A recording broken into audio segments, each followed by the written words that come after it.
Call to order the Gurnee Village Board regular meeting of October 9, 2023. Roll call, please. O'Brien. Present. Thomas. Present. Thorstensen. Here. Woodside. Ross. Gardner. Here. 5 present, 1 absent. Y'all stand with me for the Pledge of Allegiance.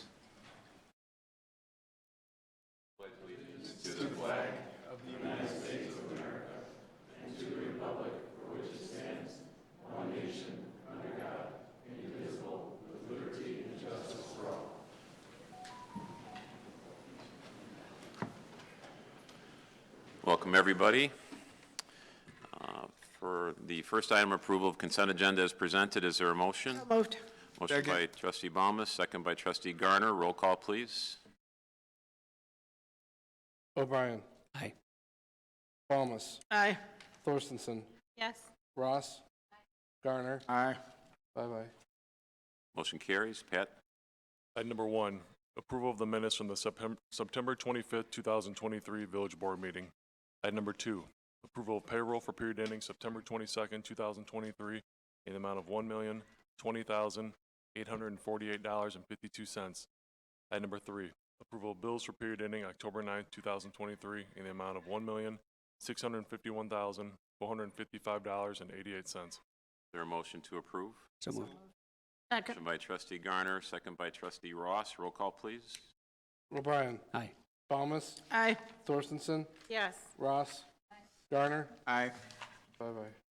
Motion carries. No petitions and communications tonight. And on to reports. Presentation by Finance Director Brian Gusnell. Fiscal year 23-24, first quarter financial performance. Brian? All right, thank you, Mayor.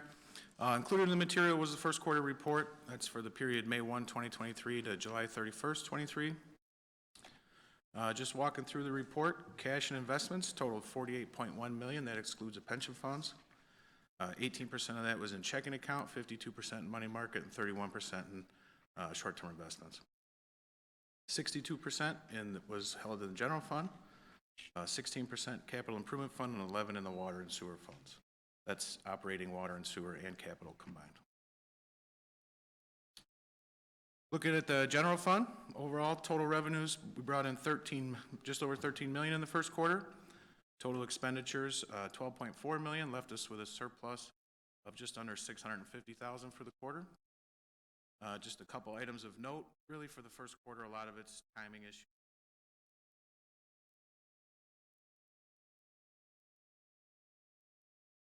Revenue side.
Amusement tax, annual budget here at $3.5 million, brought in just over 1.4 in the first quarter, puts us 11.5% ahead of last year and almost 19% ahead of budget. So, and that carries through for the second quarter, at least the data we have so far. Food and beverage tax, total budget here of 2.4. We brought in just over $740,000 in the first quarter. Again, puts us ahead of last year, 12.6%, and over 21% ahead of budget. So that also carries through into the second quarter. Hotel tax, just over 2.2 million here annual budget, brought in 634,000 in the first quarter. Again, ahead of last year, 8.1%, and ahead of budget, 12.7. So other than sales tax, the rest of the big four were trending in the right direction. This also carries through into the second quarter. Fund balance ended first quarter at 30.9 million. That puts us right at 68.9%, so just under 70. If you remember, we changed our fund balance policy to have an upper limit of 65% and a lower limit of 60%. As we get into kind of the budget prep here in the next few months, we'll talk about the surplus and what we want to do with that. But fund balance is over target and healthy. Water and sewer funds, just looking at operating and capital combined here. Brought in revenues of 2.2 million, expenditures of 3.8, so we're on a surplus of 1.6. I would note that's before a lot of Nick's capital projects are done and those payments go out, so that'll change a little bit. Notable variances here again, things that carry over from the general fund, the timing of insurance, the meter purchases for the meter change-out program, and then capital projects. As I just mentioned, we'll see a lot of that stuff come out in the second quarter. Just water usage. Usage is up 8.8, precipitation was down, so that correlation carries through. And with that, I'm happy to take any questions on the first quarter. All right. Brian? On next item, old business, on business, item number 1, approval of ordinance 2020. Typically would be 67, but you'll remember this item was on a couple agendas ago in this meeting at the request of American Tower. Yeah, I was putting back together. American Tower sent a letter that needs Attorney Winter to take a closer look at, let them know we need a little more time on our side now, so this item will not be discussed. Third. On item 2, approval of ordinance 2023. 67. Granting a special use permit pursuant to the Gurnee zoning ordinance to allow a vocational school, specifically a driving school on property located at 4262 Old Grand Avenue, Suite C, Zeldavar Driving School. Yep. Sure. So a memo from our planning division on this. Zeldavar Driving School is requesting a special use permit to open up an educational facility, a driving school at 4262 Old Grand, so that's Old Grand Commons, Old Grand Avenue, north side there. Zone C2, educational facility requires a special use permit. Building has 8 units, 6 are currently occupied, with a 7th to be occupied here shortly. Typically office and personal service uses. The driving school proposal, they're looking to have classes on site just 2 days a week, Mondays and Wednesdays from 4 to 8, so for a total of 8 hours. Maximum of 4 employees, 2 at the office, 2 on the road with students. The cars that they're going to use for the driver's ed will be owned by the employees and not stored at this location, so they'll be taken home with them so that you won't have any cars stored there. The suite they're looking to move in is about 740 square feet, using 150 square feet for office, the rest for classroom. Enough parking on the site. Was before the Planning and Zoning Board on September 20th and received a unanimous favorable recommendation. Is before you tonight for consideration. Is there a motion? So moved. Second. Motion by trustee Garner, second by trustee O'Brien. Any discussion? Yes? So there was, Trustee Thorstensen. thank you. So there was discussion about potentially exceeding your parking spaces? I think the concern at the Planning and Zoning Board meeting was the drop-off. So with 20 students there from one class to another, the petitioner said, you know, he would work to alleviate any concerns as far as drop-off and crowding on the site during those times. Is there an adjacent property that possibly they could, you know, is more of a daytime property and they could get extra space from? The Henderson building is adjacent to it. If things operate the way they should, there shouldn't be a need for it. So with the staggered start times and the 30-minute interim time in between, they felt that the parking on site was adequate. Okay. Thank you. Trustee O'Brien? I watched the PZB meeting, and it mentioned that they might put in 2 or 3 spots to the north. I drove there. I couldn't figure out where those were going to be.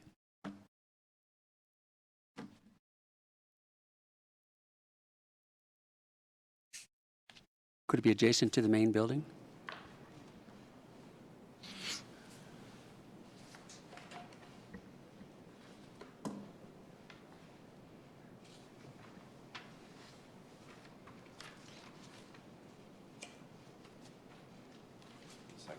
Give me a second, please. Another question while we're waiting. Trustee Ross? Did they talk at all about where the driving would go? Is it going to go through the neighborhoods, or is it just out on the main roads? Practicing driving? Why don't we just go back to Do you have the David? answer now? Yeah. David's still looking for the, Still looking for the parking spots. now you have a queue of 2 questions. Hell, if the petitioner wants to answer the driving routes question, he can do that while I'm... The petitioner present? Yep. If you'd like to step up to the microphone. Good evening. I'm Hugo Salazar. I'm presenting the special permit to the village. So I think, sir, the question is where would the teaching of the driving occur? Like, what roads were you planning on using? Is that correct? Trustee Ross? Yes. The practice roads are based on the student for adult classes, based on open roads. The teenager classes, they're not drivers at that point. Their parents are dropping it to our doors. The adult classes are minimum amount, but we use primarily open road. We stay away from heavy traffic, and we use primarily the areas that are assigned by the Secretary of State. They have several assigned. Some are in Waukegan near the Secretary of State, and so on. They assign the route. Thanks. And then back to David, who continues to search through his packet.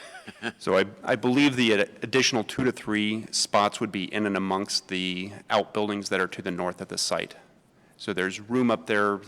You'd have to finagle them a little bit, but there's room to get 2 or 3 additional spots to the north if need be. Thank you.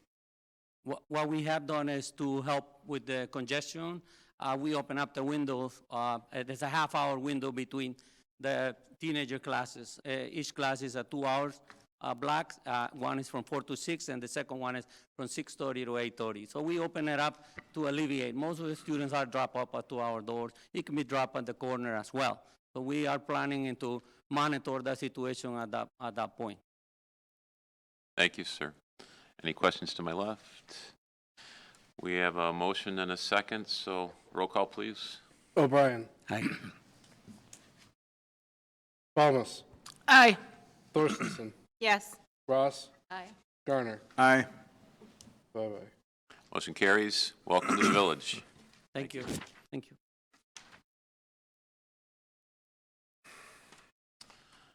Item 3, approval of ordinance 2023, 68. granting a zoning text amendment to Article 2.1, definition of general terms pursuant to the Gurnee zoning ordinance. Pat? Sure. So these next 4, Dave is going to walk us through quick. So they're all before the Planning and Zoning Board. They're staff-initiated amendments to the zoning ordinance. The PZB reviewed them all. They all received unanimous favorable recommendations. So Dave is going to walk us through each one here quick. Thank you, Pat. So the first one is a very simple one.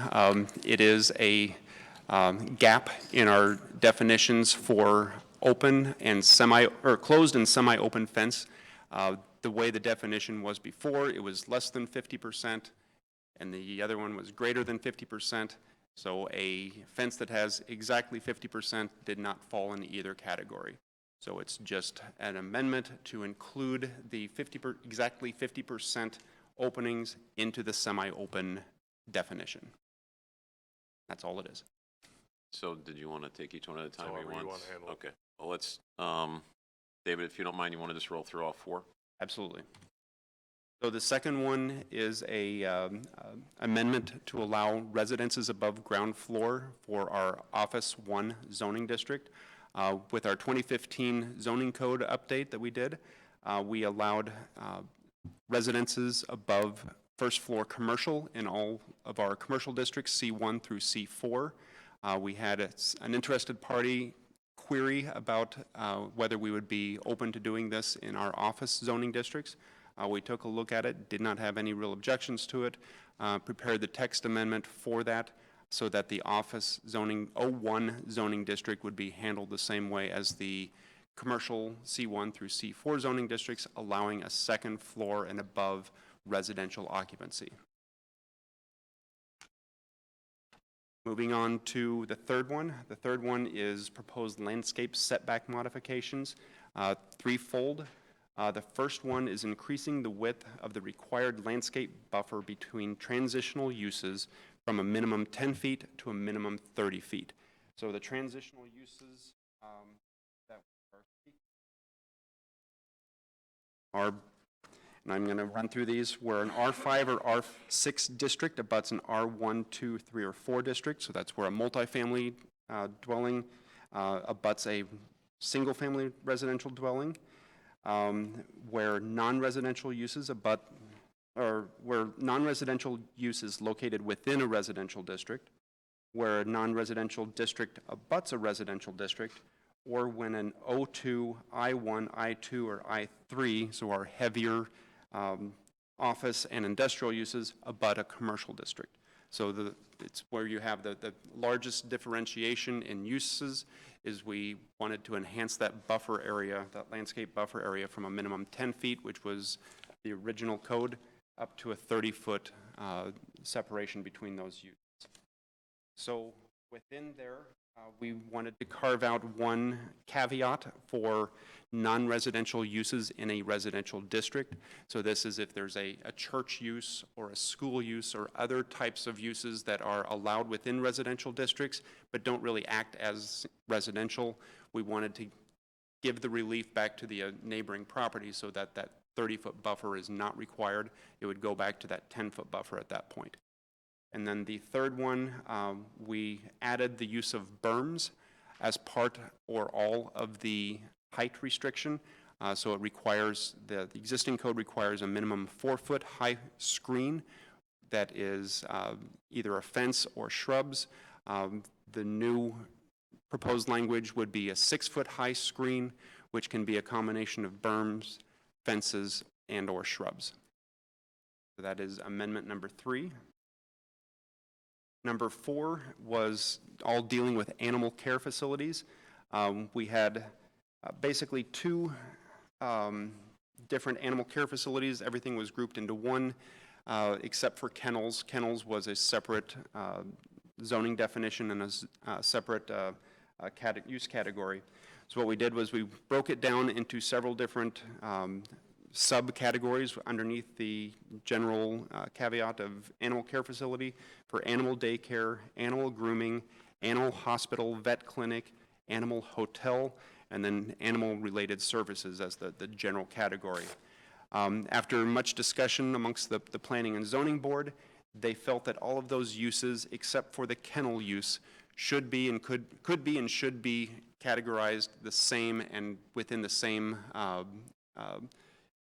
use matrix standards. So they're treated the same, whether it's an animal grooming or vet clinic or an animal hotel. So those were all combined together with the exception of kennels. Kennels remains a little bit separate. We did add use standards for each of the subcategories so that there's required outdoor play area for doggy daycare, things like that, that were not in the code before. And then we reassigned some of the use matrix aspects to it. For instance, prior to animal care facilities was permitted in C2, I1, and I2. And now it's a special use in C1 and C2, still permitted in C3, and permitted in I1 and I2. kennel used to be a special use in I2, or sorry, in C3, and now it is, used to be special use in C3, permitted by right in I1 in public, and now it is a special use in I2 and I3 and still remains permitted in public. So that is the 10,000-foot summary of all of 4 ordinances. Be happy to entertain any questions. Why don't we start there? If there's questions or comments on any of the 4 proposed amendments, why don't we, Trustee O'Brien? Could you just re-go over Amendment 3? I heard something about churches in the neighborhood. What was the difference there? So when we have non-residential uses in a residential area, so churches are allowed by right in a residential zoning district. So if you have a commercial business next to a church, the church can still have a residential zoning, but we're not going to penalize or increase that buffer required if you're choosing to have an office building next to a church. It's not the same impact as it would be an office building next to a residential. So because, even though it's a residential zone district, we didn't, if it's not a residential use in that residential zone district, we didn't feel it appropriate to require that enlarged buffer for non-residential uses next to non-residential uses. My left, any questions or comments? No? So we'll start off with item number 3, approval of ordinance 2023, 68. granting a zoning text amendment to Article 2.1, definition of general terms pursuant to the Gurnee zoning ordinance. Is there a motion? So moved. Second. Motion by Trustee Balmas, second by Trustee O'Brien. Roll call, please. O'Brien. Aye. Balmas. Aye. Thorstensen. Yes. Ross. Aye. Garner. Aye. 5-0. Motion carries. Item 4, approval of ordinance 2023, 69. granting a zoning text amendment to Article 8.1, use matrix pursuant to the Gurnee zoning ordinance. Is there a motion? So moved. Second. Motion by Trustee Garner, second by Trustee Thorstensen. Roll call, please. O'Brien. Aye. Balmas. Aye. Thorstensen. Yes. Ross. Aye. Garner. Aye. 5-0. Motion carries. Item 5, approval of ordinance 2023, 70. granting a zoning text amendment to Article 12.4, required setback landscape pursuant to the Gurnee zoning ordinance. So Is there a moved. motion by Trustee Balmas? Second. Second by Trustee Ross. Roll call, please. O'Brien. Aye. Balmas. Aye. Thorstensen. Yes. Ross. Aye. Garner. Aye. 5-0. Motion carries. Item 6, approval of ordinance 2023, 71. granting a zoning text amendments pursuant to the Gurnee zoning ordinance for the following articles: Article 2.1, definition of general terms; Article 8.1, use matrix; Article 8.2, principal use standards; Article 10.0, general requirements; and Article 11.3, required off-street parking spaces. Is there a motion? So moved. Second. Motion by Trustee Garner, second by Trustee O'Brien. Roll call, please. O'Brien. Aye. Balmas. Aye. Thorstensen. Yes. Ross. Aye. Garner. Aye. 5-0. Motion carries. Item 7, approval of issuing a Class 1 incidental sales tobacco license effective November 1st, 2023 to Kelly Taylor of Taylor Stop and Shop, formerly Daisy Quick Mart, 726 South Route 21, Suite 1. Pat? Sure. So Daisy's Quick Mart is changing ownership effective November 1st, 2023. Going to transition to Taylor Stop and Shop. Ms. Taylor is looking to continue on with the same offerings that are currently offered in the store, so incidental tobacco. That's in place. So this is really a transfer of that license currently held by Daisy's to Ms. Taylor. Any questions, comments? Is there a motion? So moved. Second. Motion by Trustee Ross, second by Trustee Garner. Roll call, please. O'Brien. Aye. Balmas. Aye. Thorstensen. Yes. Ross. Aye. Garner. Aye. 5-0. Motion carries. Approval of 4-year vision insurance renewal with VSP, 2% rate adjustment, year 1, 0% adjustment, years 2 through 4. Pat? Sure. Had a memo from our HR director, Christine Palmieri, on this. We partnered with VSP in late 2017. Initial agreement was a 2-year term, and then we subsequently renewed it for an additional 4 years. So it's up. Worked with Peter Wright from Wright Benefit Strategies with VSP on a new agreement. Had a couple different options. What staff is recommending is additional 4-year renewal with them. Again, 2% rate adjustment for the first year, and then no adjustments years 2, 3, and 4. The feedback from village staff has been good. From an administration standpoint, has been good. So if it's not broke, don't fix it. All right. Any questions or comments to my left? Yes, do we know what the 2% rate increase equates to dollars, in dollars? Yeah, that number, Christine.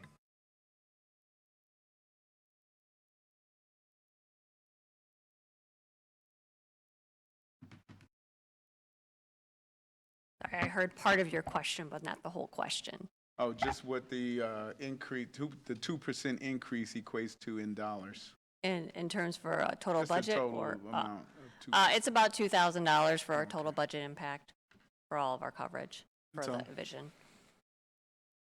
Any other questions or comments? There being none, is there a motion? So moved. Second? Motion by trustee Balmas, second by trustee Ross. Roll call, please. O'Brien. Aye. Balmas. Aye. Thorstenson. Yes. Ross. Garner. Aye.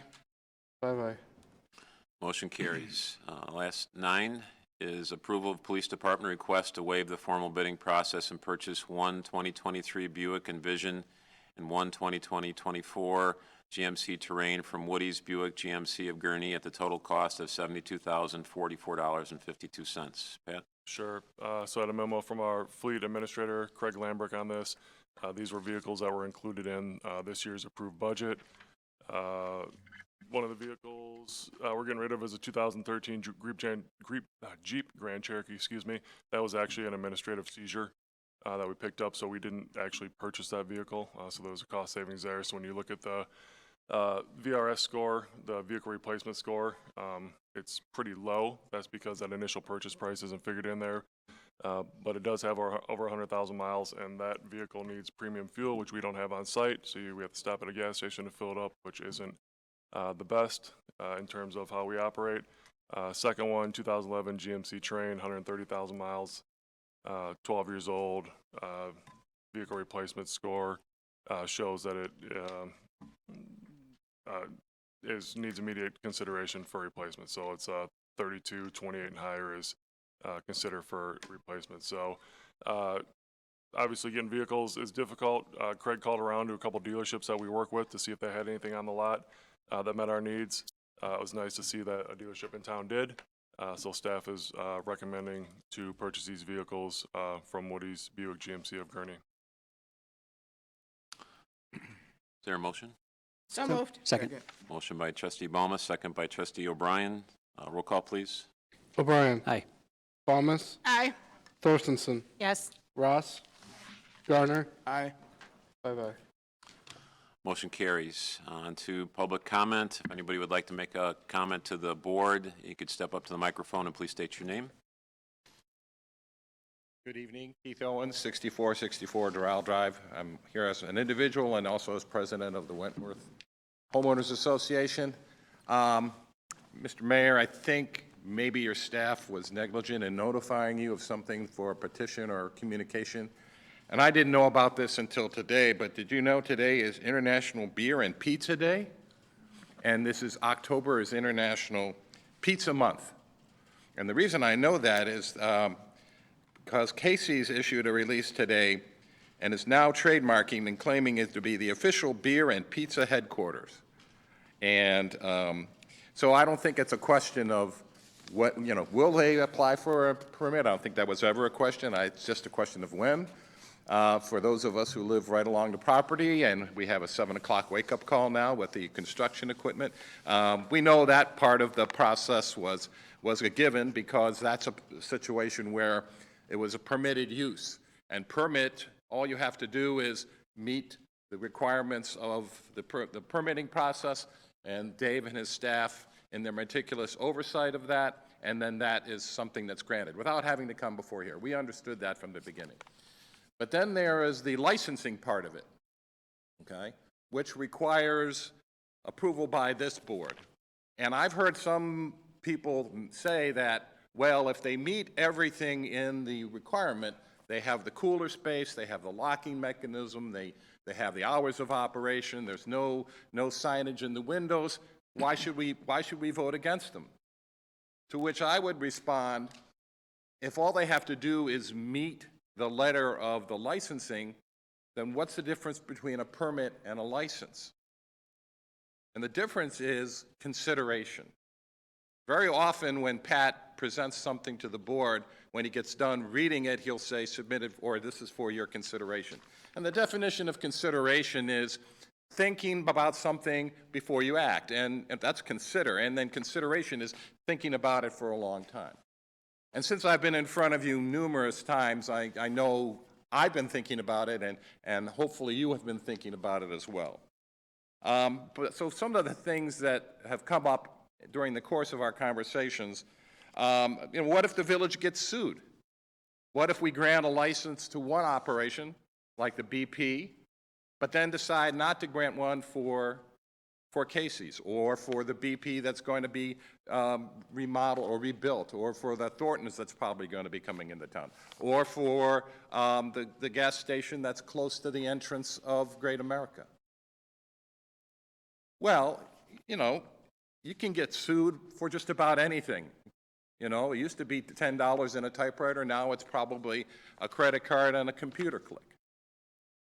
So, what little I know about the law is you look for some sort of precedent.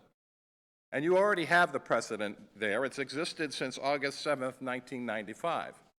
And that's Section 6-17 of your liquor code. And somebody else is going to be talking about that a little bit more later. Well, I've heard people say, well, there's going to be a fine as a deterrent. The fines for people who buy alcohol or buy for somebody who's underage is from $150 to $750. The fine for a place that sells alcohol to an underage minor is up to $750. Now, we only inspect once a year, and that's with notice. So, as I've said before, that kind of fine is really just the cost of doing business. And I've been told, well, if they keep doing this, they risk losing their license. And I inquired, has anybody in the recent memory been denied or revoked a license because of selling to underage individuals? And the answer was they couldn't think of any time that's happened. So while that's a possibility, it's probably not likely, given the fact that maybe one fine they'll stop, but the fact that the organization that's going to be monitoring them, our police department, have got their hands full with a lot of other things. So once a year, maybe they'll send somebody into that store. Okay? Now, as you recall, the last time that I talked to you, I mentioned that, and I provided you with information, that the FDA took the extraordinary step in 2019 of sending a letter to the president of Casey's, pointing out that among the chain stores that were egregiously violating selling to underage individuals, Casey's in particular was selling twice as much, or had twice as many violations as these other stores. And I hope when Casey's comes before you and asks for their license, someone on the board will ask them, what have you been doing to address that situation? But apparently the situation still exists. Because as reported in various local media, including the Grace Lake Patch, which I happen to subscribe to, the Lake County Sheriff's Office conducted compliance checks at 55 businesses across the county. Of the 55 establishments checked, 7 were accused of selling alcohol to someone under the age of 21, including Casey's at 39131 North Sheridan Road in Beach Park. So the problem's there. The problem is going to be there. But we can prevent that problem rather than try to solve it with some sort of fines or things like that. You can prevent the problem by saying no to Casey's as far as their licensing. So, more than 600 residents signed a petition that said, no to Casey's, even though they knew Casey's was going to come there, but it included language about concern about the sale of alcohol and tobacco, okay? Prior to the vote for the new Class 16 license that was given to BP at Hunt Club in Washington, a trustee asked, were there any concerned residents that came forward on this property? When it comes time for Casey's to come forward, I hope you remember there were 600 concerned residents. And consider this, more than 100 of those concerned residents live in Heather Ridge. More than 100 of those concerned residents are parishioners of St. Paul's Church. And more than 70 of those residents lived in Wentworth subdivision, which I represent. Now I'm going to provide the clerk with a copy of the press release from Casey's. It's interesting reading. They talk about how they're really going to push their sales. If you buy a pizza and a 12-pack, you get $5 off on your next pizza. Great, okay? But in addition, I just want to read not all 70 of our residents, but I'll just give you a few of their names so that you understand there are people behind this. And I only ask you to consider the people who live next to it, the people who are going to have to drive on those streets, and the people that someday are probably going to be impacted by alcohol density that's increasing in our neighborhood. So people who signed this petition include Robert and Shelley Palmer at 6304 Doral Drive, Fred and Wendy Barrett at 6263 Doral Drive, Mary Durkin and James Foster at 6264 Doral Drive, Cindy Higman at 6268 Doral Drive, Ellen and Jeff Glassman at 6271 Doral Drive, Maria McBain at 6272 Doral Drive, Ronald Meyerson at 6276 Doral Drive, Ken and Lisa Jazuski at 6283 Doral Drive, Kelly and Randy Webster at 6284 Doral Drive, and Serge and Judy Balsamo at 6287 Doral Drive. 70 of the people that are going to be most directly impacted, but I'll point out once again, that's only 10%, or a little over 10% of the people who signed those petitions. So don't think that, well, this is just a bunch of people who live next door to it that are concerned. And trust me, I actually live next door to it and I'm concerned. This is a community issue. Consideration means thinking about it and taking action. If you didn't have to take action, this would be a permit and not a license. So I don't want to hear anybody say, well, if they met all the criteria, then we should give them a license. If that's the thinking you have, then change your rules, because it doesn't need to come before this board anymore. It should just be a permit. Thank you very much for your time, for your work on behalf of the village, and for your consideration. Thank you, Mr. Olin. Anybody else would like to make a statement through public comment, please step up to the microphone and state your name. Ma'am, you can step up to the microphone.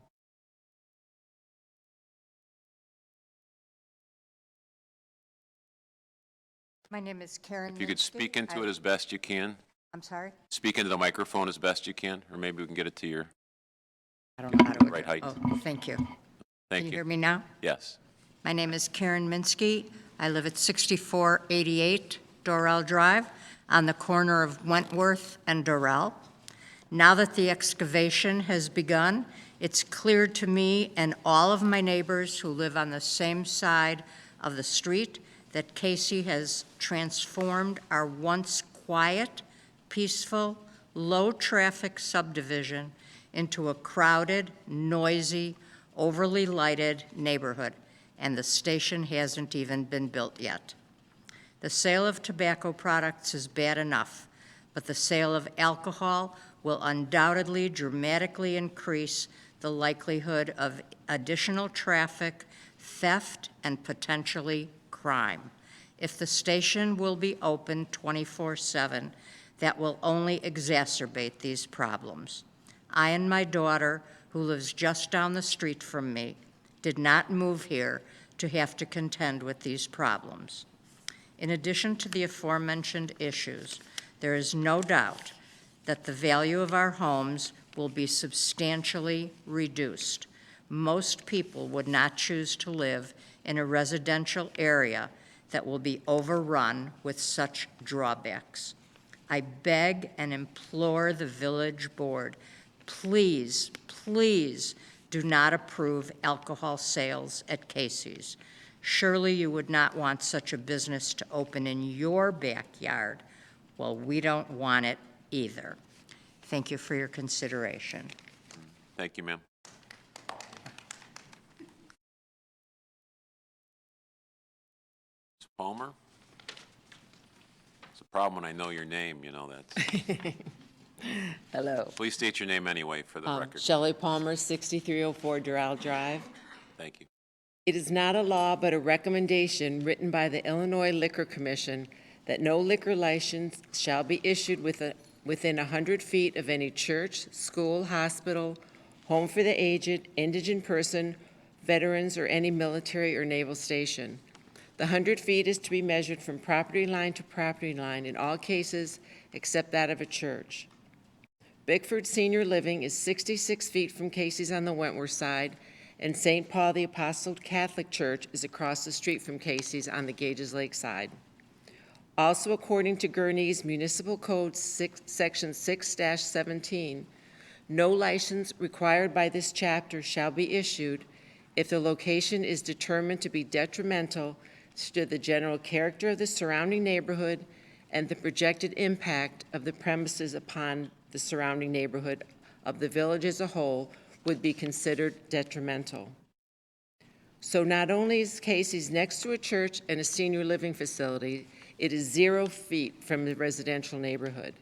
Can the mayor and trustees actually believe it's anything but detrimental to the general character of our neighborhood to have not only a gas station, but one with liquor in its backyard?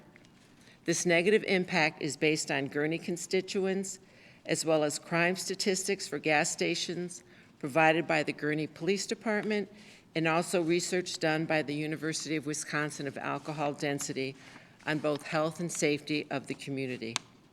Mayor and trustees, please do not ignore the Illinois Liquor Commission, your own municipal code, and your constituents, and please do not grant a liquor license to Casey.